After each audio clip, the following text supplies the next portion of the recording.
Welcome. I am really glad you are here. Take a moment to arrive. There is nothing you need to prepare. Just being here is enough. Maybe you are listening while moving through your day, or maybe you have stopped for a moment. Either way, you are welcome here.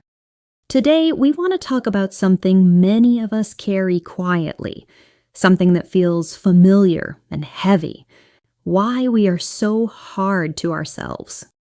There is often a voice inside that doesn't rest, a voice that watches closely, that notices every small mistake, every moment that didn't go as planned. It doesn't always sound cruel. Sometimes it sounds practical or realistic or even helpful, but it can still hurt. That inner voice often believes it has a job to do. It tries to keep us moving, improving, or avoiding mistakes. From the mind's perspective, being hard on yourself can feel like motivation, like discipline, or like protection. And yet, when that voice speaks, something inside often tightens. The chest gets smaller, the breath gets shallow.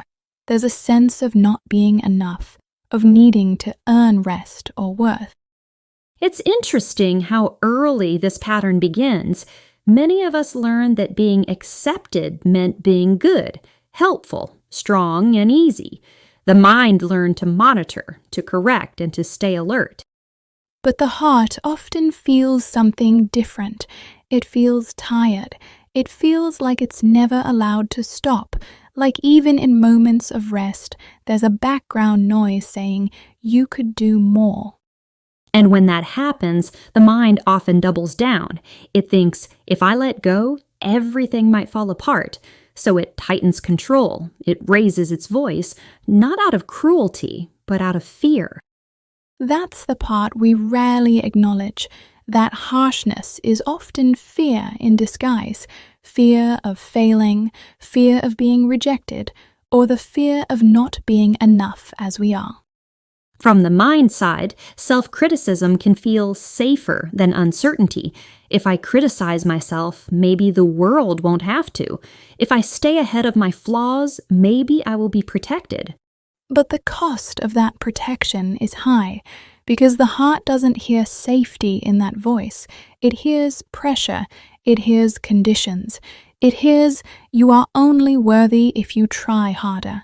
What's important here is this. Being hard on yourself doesn't mean you're broken. It means something in you learned that love and safety were conditional. And that realization alone can soften things, not to change them, not to fix them, but to see them with gentleness. Instead of asking, how do I stop being so hard on myself, we might quietly ask, what is this part of me trying to protect? And the heart might answer, I just want to be safe, to belong, or to rest without fear. Let's pause here for a moment. Just notice how this lands. You don't need to respond. You don't need to agree. Just notice. Maybe notice where this shows up in your body, or maybe you just notice a thought, or nothing at all. That's okay too. Being hard on yourself was never a personal failure.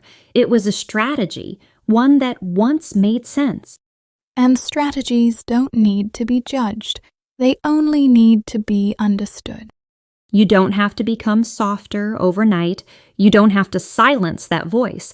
But maybe, over time, you can listen to it with a little more kindness. Not to argue with it, not to obey it, just to recognize it. You're not weak for feeling this way. You're human. And you're allowed to be human even when you're not improving. We're Lily and Emma. Thank you for listening to yourself.